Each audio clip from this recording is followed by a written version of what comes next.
Hello students, ट्रान्झिस्टरसाठी आपण alpha आणि बीटा पॅरामीटर यांच्यामधलं रिलेशन पाहिलं. Alpha is equal to beta upon 1 plus beta and beta is equal to alpha upon 1 minus alpha. आता आपण ट्रान्झिस्टरच्या इनपुट आणि आउटपुट कॅरेक्टरिस्टिक्स पाहूयात. तर इनपुट कॅरेक्टरिस्टिक्स म्हणजे काय आणि आउटपुट कॅरेक्टरिस्टिक्स म्हणजे काय हे आपल्याला पहिल्यांदा पाहावं लागेल. सुरुवातीला आपण इनपुट कॅरेक्टरिस्टिक्सचा स्टडी करूयात. This is the circuit diagram for the characteristic. ही कॅरेक्टरिस्टिक स्टडी करण्यासाठी आपली सर्किट डायग्राम आहे. इथं आपल्याला इनपुट आणि आउटपुट दोन्ही ट्रान्झिस्टरला दिसतं. इथं दिस इज द ट्रान्झिस्टर. हा जो आहे तो ट्रान्झिस्टर आहे. याच्यामध्ये हा इमिटर, बेस आणि कलेक्टर हे दिसत आहेत आपल्याला. तर इमिटर हा कॉमन किंवा ग्राउंडेड आहे. जनरल आपण ॲम्प्लिफाईंग सर्किट पाहिलेलं तेच सर्किट आहे. याच्यामध्ये फक्त कॅरेक्टरिस्टिक स्टडी करण्यासाठी म्हणून आपण इथं बेस लाईक ॲमिटर आणि बेस इमिटरच्या अक्रॉस इथे एक व्होल्टमीटर जोडलेला दिसतो. आणि इकडं जो आहे आउटपुटलाही आपल्याला तसंच इथं आपण एक ॲमिटर टाकलेलं आहे आणि इथं व्होल्टमीटर टाकलेलं आहे. तर आता आपल्याला इनपुट कॅरेक्टरिस्टिक्स स्टडी करायचीच. याच्या इनपुट कॅरेक्टरिस्टिक्स म्हणजेच इनपुटचंच व्होल्टेज आणि इनपुटचा करंट यांच्यामधलं जे व्हेरिएशन आहे ते आपण ग्राफिकली स्टडी करायचं आहे. This is input current and this is the input voltage. The variation between input current and input voltage is known as input characteristics. मग इनपुट करंट कोणता आहे? कुणाला इनपुट दिलेलं आहे आपण? तर आपण दिलेलं इनपुट जे आहे ते हा काय आहे? बेस आहे. बेसला दिलेला आहे. आणि व्होल्टेज म्हणजेच कोणतं इनपुटचं? तर बेस आणि इमिटर ह्यांच्यामधलं व्होल्टेज आहे. हा जो आहे तो इमिटर आहे आणि हा जो आहे तो बेस. आणि ह्याच्या अक्रॉस आपण हे व्होल्टेज दिलेलं आहे इथं. तर हे इमिटर आणि बेसमधलं व्होल्टेज आहे. And that's why it is known as V B E. याला म्हणायचं व्ही बी ई. हे व्ही बी ई व्होल्टेज आहे, इनपुट व्होल्टेज. आणि हा जो करंट आहे इनपुट करंट आपण बेसला इनपुट दिलेला आहे आणि बेस हा लाईटली डोप केलेला असल्यामुळं आता आपल्याला इथं आपण जो ॲमिटर जोडलेला आहे तो आहे मायक्रो ॲमिटर. म्हणजेच आपण इथं आपण ट्रान्झिस्टरला मायक्रो ॲमिटर आणि इथं इनपुट करंट मायक्रो ॲमिटरमध्ये आपण मोजणार आहे तो आपण बेसला दिलेला आहे. म्हणजेच हा जो करंट आहे तो करंट आहे आय बी. म्हणजेच करंट आय बी आणि व्होल्टेज व्ही बी ई यांच्यामधलं जे व्हेरिएशन आहे this variation is known as input characteristics. तर या कॅरेक्टरिस्टिक्स ज्या आहेत त्या आपण इथं ग्राफिकली पाहायचेत. तर आपण जोपर्यंत बॅरियर पोटेन्शियलपर्यंत इनपुट पोटेन्शियल येत नाही तोपर्यंत आपल्याला काय मायक्रो ॲमिटरमध्ये ह्या करंट दिसणार नाही. म्हणजे इथं जो आपण मायक्रो ॲमिटर घेतलेला आहे त्या मायक्रो ॲमिटरमध्ये करंट कधी दिसेल?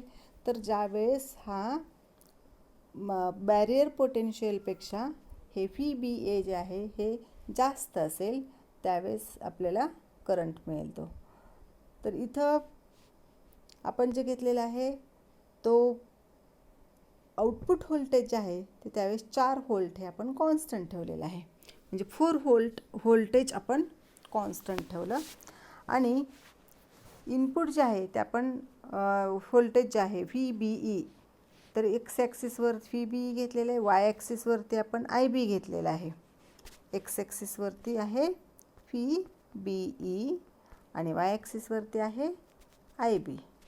तर इथं आपल्याला ग्राफमध्ये दिसतं आहे जोपर्यंत बॅरियर पोटेन्शियलपर्यंत पोहोचत नाही तोपर्यंत आपल्याला करंट दिसत नाही. म्हणजे जरी व्होल्टेज वाढलं तरीसुद्धा इथं आपल्याला करंट मिळत नाही आय बीमध्ये किंवा मायक्रो ॲम्पियरमध्ये. तर हा जो आय बी करंट आहे तो कुठून वाढायला सुरुवात होते? तर साधारणपणे बॅरियर पोटेन्शियलच्या पुढं. तर 4 व्होल्ट व्होल्टेजला आपल्याला आउटपुट आपण व्होल्टेज कॉन्स्टंट ठेवलेलं जर असेल आणि ते व्होल्टेज हे आपल्याला बॅरियर पोटेन्शियलपेक्षा जास्त ठेवावं लागतं किंवा इनपुट व्होल्टेजपेक्षा जास्त ठेवावं लागतं. ते आपण कॉन्स्टंट ठेवलेलं आहे. तर ग्राफ जो आहे तो ग्राफ आपल्याला अशा प्रकारे मिळतो.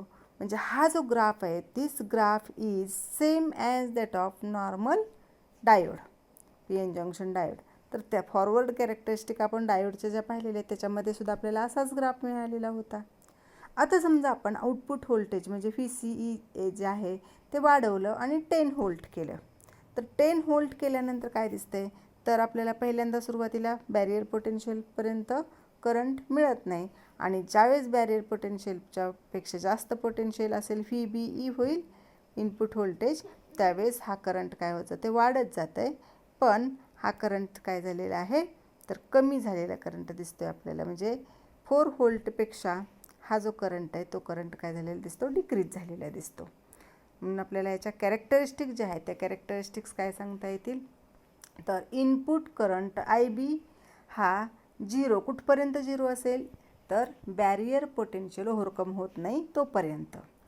त्यानंतर VB ज्यावेळेस ओव्हरकम होईल बॅरियर पोटेन्शियल, त्यावेळेस इनपुट करंट हा रॅपिडली इन्क्रीज होईल आणि हा डायोड कॅरेक्टरिस्टिक्ससारखाच असेल. तर तिसरा आणखी आपल्याला याच्यातला थर्ड कॅरेक्टरिस्टिक्स आपल्याला काय सांगता येईल, तर जर आपण VC इन्क्रीज केलं तर काय होतं, विड्थ जी आहे बेसची, ती बेसची विड्थ डिक्रीज होते आणि त्यामुळं रिव्हर्स बायसिंगच्या म्हणजे डिक्रीज ह्या due to decrease of base IB also decreases. म्हणजेच आपण इथं VC वाढवलं तर IB बेस हा आपल्याला IB जो करंट आहे तो करंट आपल्याला ह्याच्यापेक्षा कमी झालेला दिसतो इथं. म्हणजेच ह्याच याला आपल्याला इथं जो आहे तो आपल्याला IB मात्र कमी मिळेल एकाच व्होल्टेजला. तर चौथा पॉईंट आपल्याला आणखीन याच्यामध्ये आपल्याला याचा रेजिस्टन्स काढता येईल. रेजिस्टन्स म्हणजेच व्होल्टेज अपॉन करंट. मग आता इनपुटचा रेजिस्टन्स जो आहे तो इनपुटचा रेजिस्टन्स म्हणजेच काय असणार आहे, तर input voltage upon input current. मग आपण इनपुट व्होल्टेज म्हणजे कुणाला दिलेलं आहे व्होल्टेज इनपुट, तर VBE हे आपलं इनपुट व्होल्टेज आहे आणि IB हा आपला इनपुट करंट आहे. म्हणून input voltage upon input current बरोबर इनपुट रेजिस्टन्स. म्हणजेच याला आपल्याला काय म्हणता येईल, this is the input dynamic resistance. RI is equal to delta VBE upon delta IB. तर या प्रकारे हा आपल्याला इनपुट रेजिस्टन्स आहे. These are the input characteristics of common emitter amplifier. Now we are going to see the output characteristics in next video.